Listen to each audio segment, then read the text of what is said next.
Let me show you in 2 seconds flat why the rich get richer and the poor get poorer. I call it the success cycle, real fast. Draw yourself 4 squares, put them up on the screen here. You'll see, as I do this, take a quick look.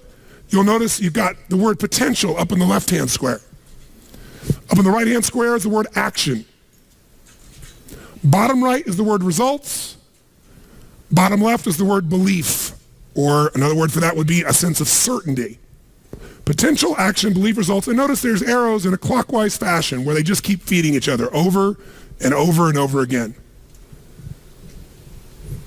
So again, it's potential, action, results, belief, or another word for that would be certainty. Now, do you ever notice how rich people tend to get richer and poor people to get poorer? And I don't just mean rich in financial terms. I mean people that are rich emotionally. Do you ever notice how happy people tend to get happier? And depressed people tend to get more depressed? How many have found this to be true? Say aye. It's because the power of momentum and what I'm about to show you. So let me show you something here. What's the potential of any human being? You tell me, quick. Unlimited. Do most people's results reflect that true potential, yes or no? No way. Why? Because most people aren't taking enough what? But is it possible to take a lot of action and still get lousy results? What if you got a salesman that works for you and they walk out and they knock on 100 doors and they say, you wouldn't want to buy anything from me, would you? Or they don't say that verbally, but they say it non-verbally. Is that going to affect their results, yes or no? So it's not enough even to take enough action, because when we believe it's not going to work or we're uncertain, does that affect how much of our potential we tap, yes or no? See, if you don't think it's going to work, you're not going to put out a bunch of your energy when you think it's going to fail. And by the way, when you're not sure, you tap little potential. Do you take little or a lot of action? When you're not sure, when you think it's not going to work, you take massive action or little action? Now, when you take little potential with little action, what kind of results do you get? Little lousy results. And when you get lousy results, what does that do to your belief? You go, see, I told you it wasn't going to work. Told you it was a waste of time.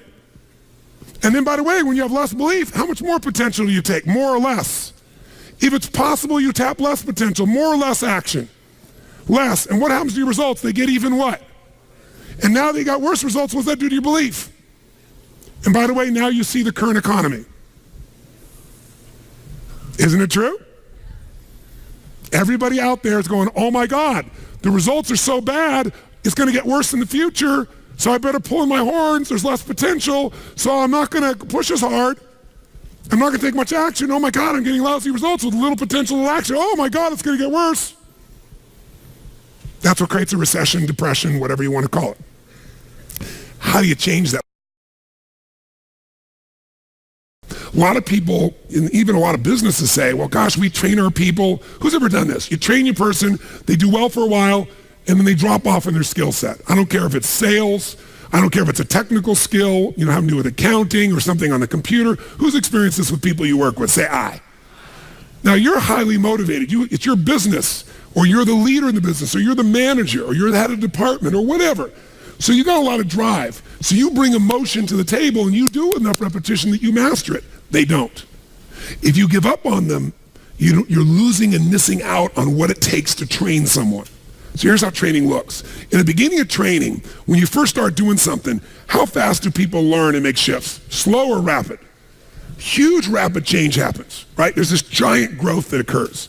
Now, what eventually happens to anybody when they start to learn something? A new sport, a new business, a new relationship. What do they get to? What do you call it? Plateau. So think of it this way. Some people, their philosophy of life is dabbling. Here's what a dabbler does. They take on a sport like, let's say, tennis. And when they're brand new, they know nothing about tennis. They don't know how to hold the racket. They don't know how to swing. They don't know how to keep score. They think love is an emotion when it's a zero, right? There's nothing, right? But from not knowing anything, in a short time with a little bit of training, do they get pretty damn good, yes or no? If this is 100% mastery and this is zero, they might go to 20 or 30% growth like that within a few days, a few weeks. How many follow what I'm saying here? Say aye. Now what's interesting is, will they top out, yes or no? There'll be a point in which they plateau. What's a plateau? It's when you're doing the same amount of effort, but you're not getting the same level of reward. You're not making the same progress. So in the beginning, how hard is it to make progress when you're a brand new company? I mean, Creating a product is progress. Selling your first customers is progress. Getting your first account is progress. Pretty easy, right? When you're in a new relationship, just learning about each other and connecting and being intimate, there's progress, right? In playing tennis, taking up a sport, there's so much progress. But in every human being's experience, there's a point where you're working just as hard, but not making so much progress, and people don't like that. That's why I told you this. And what some people do at that point, if they're a dabbler, they decide to quit. This is obviously the wrong job for me. This is obviously the wrong sport. This is obviously the wrong partner. I shouldn't be in a relationship with this person. The minute they get to a point where they're not being fed, their ego is not being fed, they're not growing, they quit. And so if this was, for example, a dabbler who was in a position of tennis, they might quit tennis and now they say, you know what, I'm not a tennis player, I'm gonna do racquetball. And they get so excited about racquetball because like, oh, this is cool, look at this, because within a few days, what happens for everybody? They start from zero and what happens? Lots of what? Tell me, lots of progress, which feels really good, really fast. They didn't know how to racket. They didn't know how to turn. There were walls all around them and a ceiling. In a few days, bam, they're smashing off the back wall and the side wall. They're doing things Z's. And I mean, it's really cool. Plus, they get a new outfit and stuff, so they look cool. They got goggles. They join a new club. There's all this progress and stuff. So guess what? Grow, grow, grow, grow, grow. Everything's great, great, great, great, great. But eventually, who knows what happens? Eventually, they hit a plateau. And guess what? Rather than training themselves further for mastery, what do? They say it's the wrong sport. I shouldn't do this. I shouldn't be a racquetball player. And if I was going to show you as an example, let me grab this real quick. If they've gone out and they've made all this progress, they're real happy. They go, go, go. They're growing, growing, growing. Boink, they hit this plateau. Wrong sport. Not a tennis player. Go up like this, boink, racquetball, all of a sudden, working hard, not getting the result, wrong thing, wrong relationship, wrong job, wrong mission. So then they go out and play golf and they go, boom. They don't even get the progress. And they go, I didn't need to use the F word that many more times in my life, right? You know, different piece. Now that's what a dabbler does. And by the way, dabblers by their nature are unhappy. Think about this. Even with all the economic challenges that exist, most people in North America for sure have a better quality of life than 95% of the planet. 95% of the planet is living on what? How much? 2/3 of the planet, I should say, is living on $2 a day. Your worst nightmare is somebody else's greatest dream. Most of the planet's greatest dream. Your idea of economic downfall is somebody's dream. That's the truth. And so what happens, though, is, would you agree we have more choices, more freedoms, more opportunities today than any time in human history, yes or no? Yes. Are most people's happy? Is their happiness tied to the quality of life they really have? Because we're a world now that's shallow. Most people are dabblers. They try something for a while, it doesn't work out, they do something else. Now, you wouldn't be in this room for 5 days if you were a dabbler, but how many of you got to deal with some of these dabblers out there? Say aye. Dabblers are the people you want to make sure you keep off your team or get off quickly because they're going to quit anyway. And the time, energy, and effort it takes to train a dabbler is the same energy you could have a platinum player. And we're going to show you some ways to do that later on. But let me show you another path for a second before we show you the rest of the training effect. Let's take the path of what I call a stressor. Here's the stressor's philosophy. I find the way. Who can relate to this? Say I. I'm going to find a way, I'm going to achieve it. So they take up a sport like tennis, and it goes like this, and they're doing really, really well, and it's going really good, but eventually, boink, they hit a plateau. Here's the difference. Does the stressor quit? Ever quit? Yes or no? Absolutely not. What does the stressor do when it doesn't work out? What do? Do they settle for it? What if they actually get a little worse for a short time? What happens? They really get stressed when they go, screw this, I'm going to find a way, I'm going to break through, I'm going to learn a book, I'm going to find someone, I'm going to get a coach, I'm going to make this thing happen, I'm going to find a way, I'm going to find whatever it takes to make this thing happen. Poosh! And they break through, ladies and gentlemen. Come on, they break through, ladies and gentlemen. Who knows what I'm talking about here? Say I. And by the way, they break through and all of a sudden they start making progress and they're so happy, and all of a sudden, guess what happens? Boink. And they go, damn. How could that happen? I've been working my tail off. I just had this breakthrough. I just worked through this thing. I just fought through it. But by the way, do they hit another plateau? Yes or no? So what happens here? Do they give up? Do they quit? Do they go, it's the wrong sport? What does the stressor do? They stress out. Shit, I'm going to find a way. I'm going to make this thing happen. I got to make this thing. Come on, figure something out. Let's find this thing. I'm going to work harder. I'm going to make more calls. I'm going to make this thing happen. And all of a sudden, eventually, what happens? Poof! Ladies and gentlemen, they break through again. Come on now.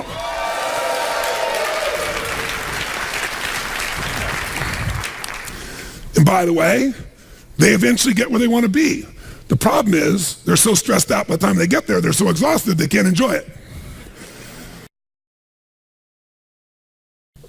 Every person in this room who described failure described it for the following reasons. And I gave all the reasons. Time, money, network we don't have, people we don't have, not the right management, not the right people, right? We don't have the resource. And they went through this whole thing. I said, what all these things, not of Supreme Court justices, what they all have in common is you're all saying we didn't have the resources to succeed.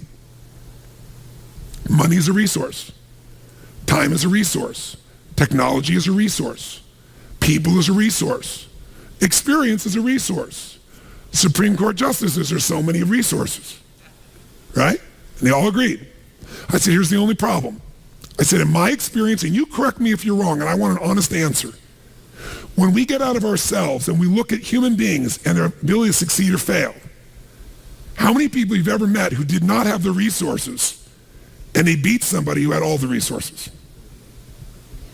I said, resources, when you look at the most powerful and effective people in history, were never the problem. They didn't have the resources, but they got them. How do people get resources when they don't have them? The answer is they're resourceful. The ultimate resource is resourcefulness. That's what makes someone successful. And here's what's great about resourcefulness. Who has it within them? Who? Who? Every human being, but the question is whether you access it or not. Now, strategic innovation is different than just constant, never-ending improvement. Constant, never-ending improvement is a very, very important principle. If you're not constantly improving, you're definitely going to be passed up by your competition. But if you're thinking about strategic innovation, what it really means to me is rewriting the rules for competition within an industry, within an area. When you change how people compete, when you change the rules, you take over that industry. You shift completely the game. So in my industry, the vast majority of people spoke and still do for 1 to 3 hours, which many of you yesterday wish I was one of those people.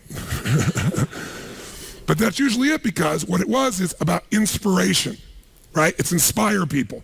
And what happened for me is 90% of them are an hour or 90 minutes. And I was like, it's wonderful. That's a useful tool. But, inspiration is like motivation. Motivation's nice, and it's like a bath. It doesn't last, but you still take a bath every day. But my view was, how do I get people into immersion? How do I put people in an experience where their life really changes? And so I changed the game, and people never even considered saying, we're going to do 3 or 4 days and nights where you're going to go 50 hours. No one will sit there. They won't sit for a 3-hour movie that someone spent $200 million on.